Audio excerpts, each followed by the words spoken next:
What's the secret code to a successful business? Is it knowledge? Financial resources? Maybe it's just being at the right place at the right time. In this episode, we'll travel to Atlanta to meet Matt Basic, a legendary marketer who cracked the code just 2 weeks after filing for bankruptcy. Since then, he's used that code to build not only one, but 3 multi-million-dollar companies. He's turned his dreams into reality and shows us that anything is possible if you set your mind to it.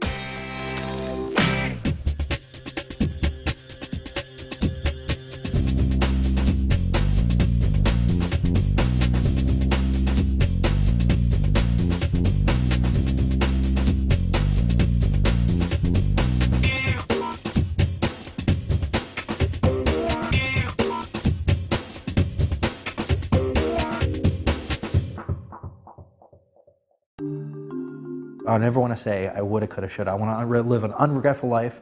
Whatever is out there, I want to be able to say I experienced. I mean, I experienced everything.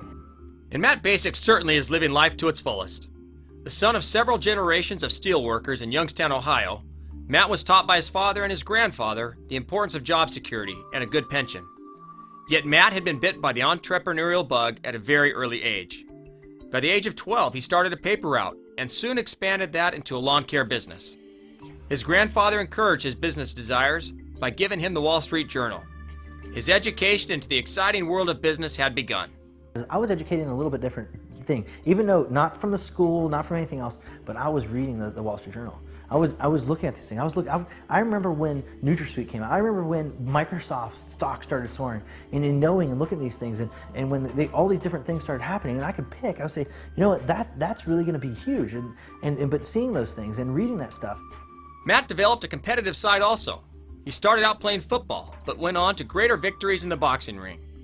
By 18, he became the Golden Gloves boxing champ, the youngest winner in state and regionals.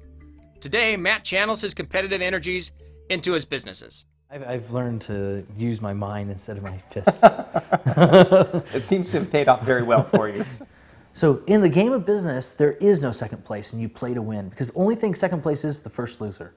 There is no other choice. And you know, I mean, you think about this. When you step on the field, when you're playing sports, or you step on the mat, or when you step in the ring, when you get in there, and it's funny because when I was boxing, I would sit next to the guy I was fighting. You'd never know. I sit next to him, and I would talk to him like I'm a friend. And because I liked it. I mean, because we could be friends outside the ring, but when we stepped in it, it was over. It was game on. It was during college that Matt's love for computers and technology really took off. Doing things, and then in college, I mean, I love technology more than anything. It just became another thing, and I mean, I just spent all my time, watching stocks, trading stocks, and playing on the internet, and just kind of figuring out how this whole thing worked, and kind of putting in it, just kind of looking at it from that perspective. Matt traded stocks throughout college. At graduation, he had more money in his stock portfolio than his parents and most people he knew. But then he suffered a huge setback and was forced to file bankruptcy. He lost everything because of overwhelming credit card debt and some bad decisions. But what seemed like disaster actually became a turning point. I remember the day I walked off the bankruptcy court steps, and I won't say that bankruptcy is the solution for anything, but I will say this. A lot of the thing was just, I realized at that moment, a lot of stuff was just up here. A lot of these things that I thought like my world was going to end that day. And I realized all it was up here. And I realized, another thing is nobody could take they can take whatever they want away from me. What they can't take is what I know. And at that moment, I was like, holy mackerel. And I'll tell you, I all of a sudden I got this huge inspiration. And I was like, I want to go make things happen. And I started taking off, and I started making things happen. I called my dad up 2 weeks later. I said, Dad, I cracked the code to making money. My dad's like, yeah, right. I just filed bankruptcy. Dads are going to be that way. And he's like, and I did. I started figuring it out.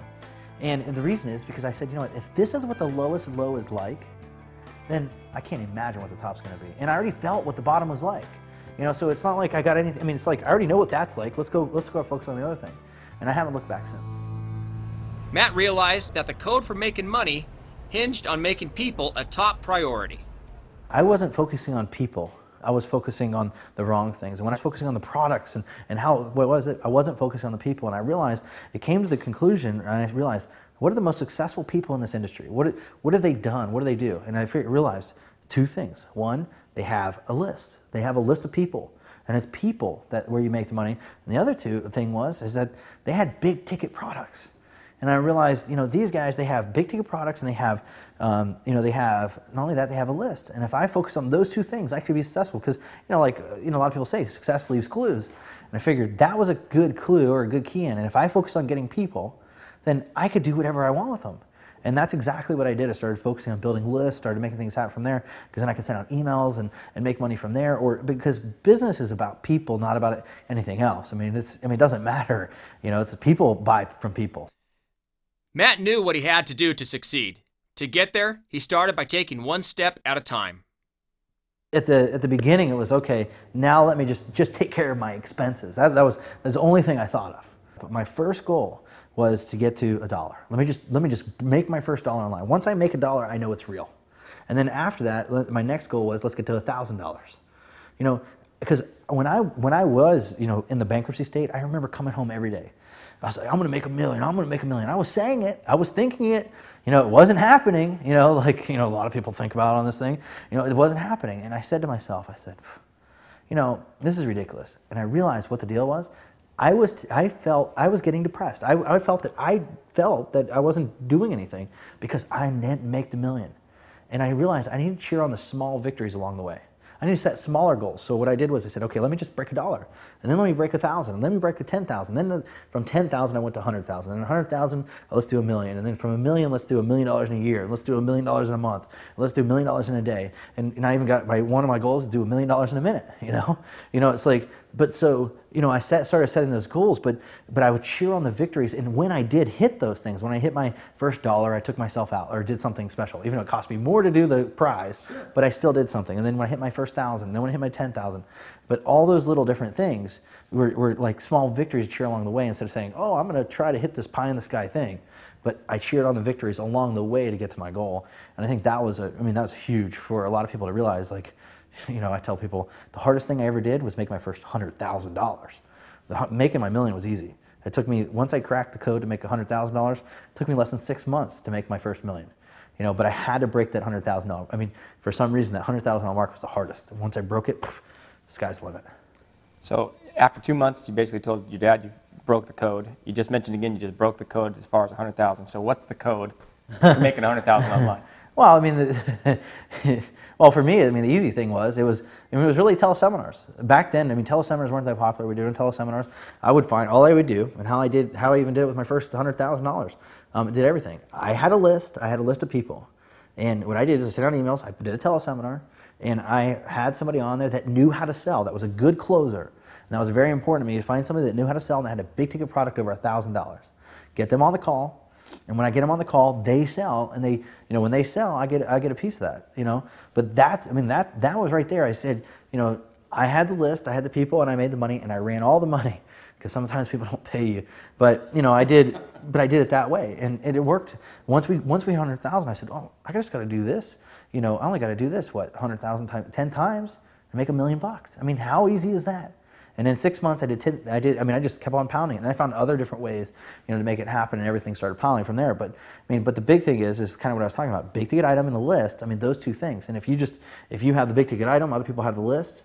If you don't have the list, or you build the list, or however it is. But the list is the key to the whole thing, because everything that I do is having those people, because you can sell them anything you want. During this time, Matt found his perfect match: his wife and business partner, Stephanie. After a brief romance, they married and have done everything together since then. With his business sense and her financial talent, they make an unstoppable business team. I was able to pull him back a little bit when he was going to go too far, but I could have never been that aggressive. So by taking it right to the edge, that pushing it to the limit, pushing it to the point where you go as fast and as far as you can go, just as fast as you can, as aggressively as you can. That's what helped us grow. That's what made him who he is. I'll write things down on a piece of paper. Say, here's what my gut says. And I write it down and won't show her. I said, what do you think? And she says, and I flip my paper over, said the same thing. We make good decisions. While the world, we've had people, I'm not going to say names, but people have told us, oh, you can't do that. That's not going to work. And her and I knew deep down inside, oh, this is going to work. Yeah. And using that power of our intuition together, nobody can stop us. Their hard work and great partnership has truly paid off. They have 3 multi-million-dollar companies with offices in 3 different states. When we met up with Matt, we had the opportunity of visiting his newest office.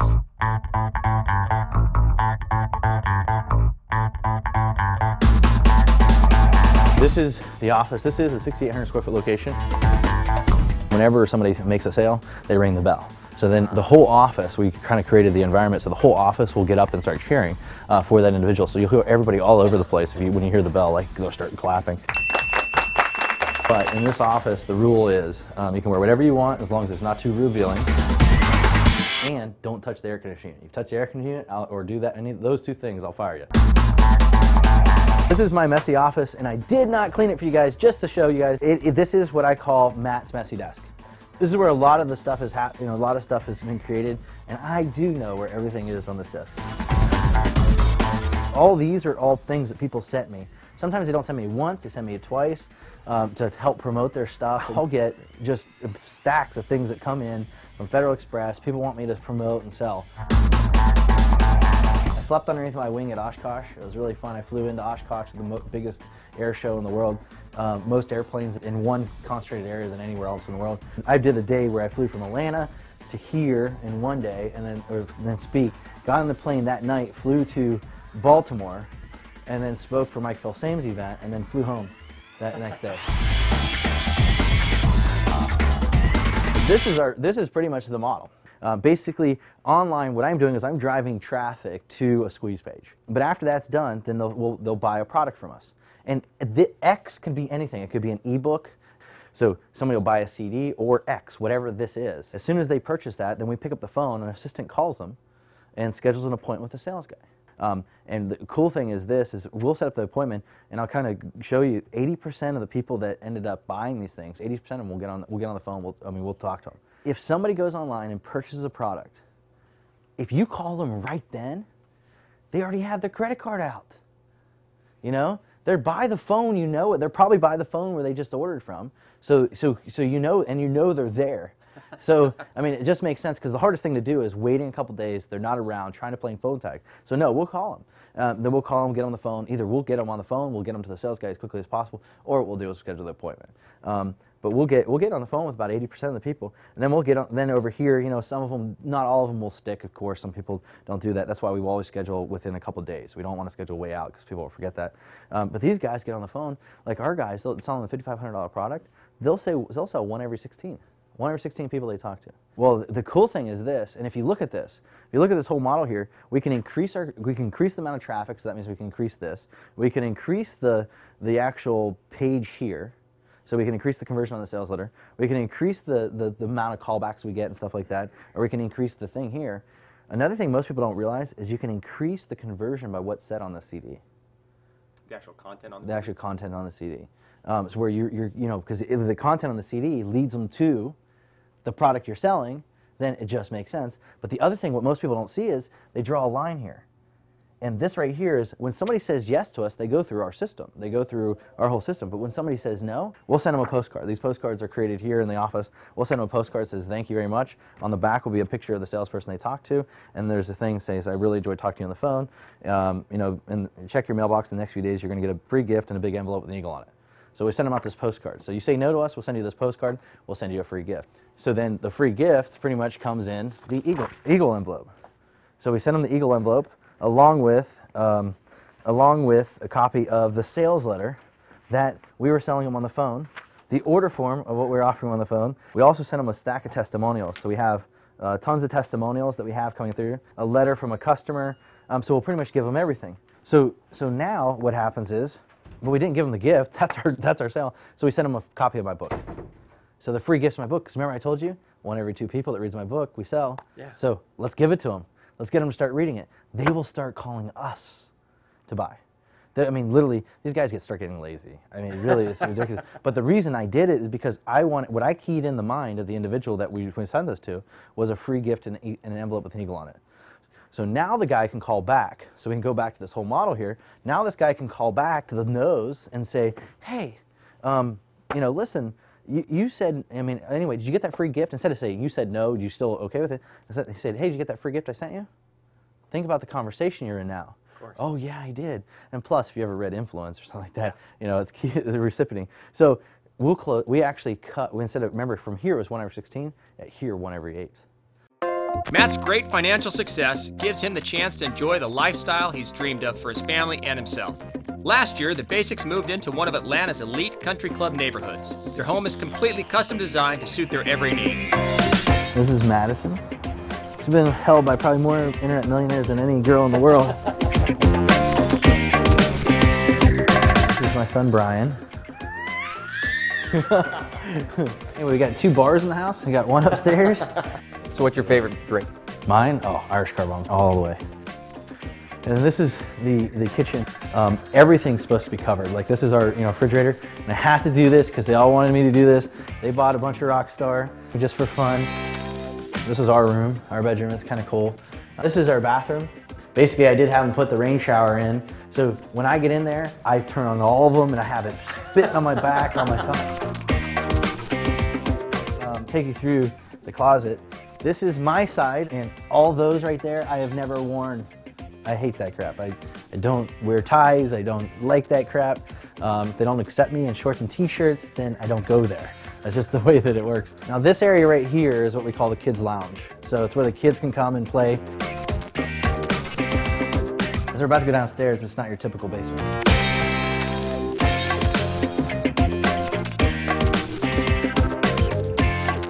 So this is our theater. Now, if you ever watched The 40-Year-Old Virgin, you remember those guys playing on the games? I bought 3 of them.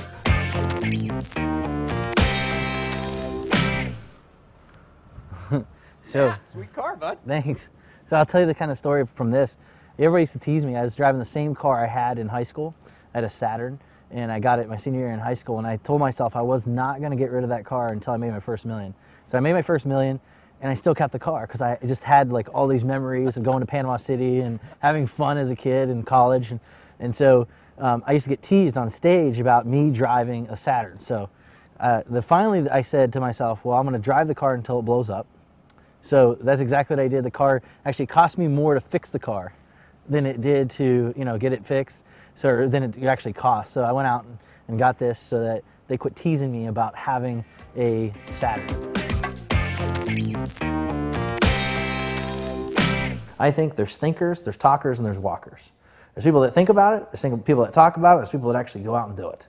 And throughout life, you kind of walk through those different things. So, if somebody never moves from the thinker perspective, then and go to the walker or the talker perspective, or it's like they think about it, but they don't ever talk about it. And then if they do talk about it, people say, "Oh, you can't do that," and they believe what everybody says. You're not going to do it. But if you say, you know what, I don't give a crap what you say, I'm just going to go out and do it. I'm sick and tired of this. Because you know what the funny thing is? The people, the naysayers, are the people that are like, well, I don't think you should do that. So how can you start if you don't have any money? First, set up a squeeze page. You'll need a domain name, a hosting account, and an autoresponder. Deciding on a short or a long squeeze page is an important step. Well, there's 2 different types of squeeze pages you can have. There's a short squeeze page and a long squeeze page. Basically, a short squeeze page is when you go to the computer, you look on the computer, and on the screen, there is a squeeze page that fits inside that area. That's a short squeeze page. And then there's a long squeeze page when you go look at the page, and you go there, and the squeeze page goes below the screen. I call that a long squeeze page. You have a choice between those 2. It's very important to know that different traffic, that you can send different traffic to both of them. Out of the short squeeze page, what I found through my testing is people that don't know who I am, never met me before, I have no name, send them to the short squeeze page because they don't want to give you time. We live in a microwave society. Nobody wants to sit down and read all this stuff. Like, tell me what you need to tell me and let me get out of here. If the traffic does not know who I am, I find that it works best, so we'll set up a short squeeze page. If it's referral traffic, like somebody refers me, I found a longer squeeze page outpulls the shorter squeeze page in that. So typically I'll usually set up for this, since nobody knows you, let's just say, and you have no money, you just got time, set up a short squeeze page, a page that's on there, and then basically a place for them to opt in, put their name and email address. You want to bribe them, ethically bribe them somehow, basically maybe give them a newsletter, maybe a free report, maybe an audio, videos work, whatever, give them something. To drive traffic to his squeeze pages, Matt uses every resource available and is constantly open to new avenues. For every single niche that I own, I have a squeeze page, but I build a business around it. For every single niche that I'm in, I also have a merchant account for that company. And then also on top of that, and I just kind of build from there. But then all the traffic that I send to this squeeze page, I'll use Google AdWords, I use a Microsoft Ad Center, Yahoo Search. I do articles. I will go and write articles, 500 to 700 word articles, and submit them out there. And we'll take that same article, we'll turn it into a press release and submit it out there. I'll go to Facebook. I'll go to, eBay is another great one we'll do. Go to other people's lists doing joint ventures, affiliates, and send out emails to them, offering them teleseminars, other people's teleseminars, product services, affiliate stuff. Continuity programs, a sales team will talk to them, whatever from there, and that's, that's pretty much kind of, the whole, kind of a lot of stuff that we're doing to make happen. Another important step is writing and submitting articles so that you'll become known in your niche. Write articles, 300 to 500 words, or 300 to 700 words, really. Write the article, and you need 5 things to make it happen. First, you need a title. The second thing you need to have is the title. You need to have the content, 300 to 700 words. You need to have a bio or a resource box. And in that bio and the resource box is where you're going to put a link back to your page. And then you also need keywords. And basically, these are keywords that if somebody was searching for your article, that you would want them to find the article. The keywords that are not in the article, but people are searching for. For example, let's say you did how to escape foreclosure. And somebody searching to escape foreclosure, or wanted to find an article on escape foreclosure, or looking for that information, they might be searching online for We Buy Houses. So you wouldn't write about We Buy Houses in your thing. So you put We Buy Houses as a keyword. Somebody searches for We Buy Houses, they could possibly find your article, is what I'm talking about from that. And the other thing you need is a summary, summarizing 1 to 2 sentences, summarizing your whole article. Now, once you have that, and you take that article and you go submit the article. There's great places out there to submit your article. You can use Articles Pro. So you want to use like Ezine Article. You want to use Search Warp's a good one. Article Alley. Just really the best thing to do. Just go online, go to Google. Google's your best friend. Go to Google, search in article submission locations. It'll pop up all the places, and just go there and start submitting your article. Now, the question everybody always asks is, okay, I got this one article. Can I submit that one article to all those locations? The answer is yes, do that. Now, the next question somebody always says to me is, okay, but what about duplicate content with Google and duplicate content? First of all, I'm going to tell you, there's more to life than just Google on the internet. Because you got to think about this. Okay, there is a possible duplicate content thing, but have I seen it? No. And it's funny because I think a lot of people do it just to kind of pull you into their world of like, oh, I got this product or the service that you need to get, and scare people with duplicate content. There's a lot of scare tactics out there on the internet. But so go and submit to all of them. Why? Because people read those article locations. People are going there. They have a community of people that keep on going back to these article locations, reading those. So when they read them, they're going to see your link. They're going to click on your link, go back to your page, sign up for your stuff. Plus, those links help pull you up higher in the search engine anyway. So you have that. So articles, great, you got no time. Then take those articles and rewrite those articles. Take them and rewrite the article into a press release format and submit them using free press release submission locations. I'm trying to think, because I usually use PR Web or PR Direct, but I know there's some great free press release locations you can go. There are directories, free directories. They will let you go put your link in there. Like, for example, one of the directories, you want to find directories like new-list. It's a directory where you put your news, they call it newsletters, new lists and new newsletters. So you're able to put your stuff on there, put your link on there, put your summary about whatever it is on there. People will click on it and go and sign up for your stuff. There's tons of them out there. Nobody really talks about them, but you can go put them on there. That's going to help you in 2 ways, 2 benefits you get out of it. One, people are literally going to go to there, click on it, and go to your page.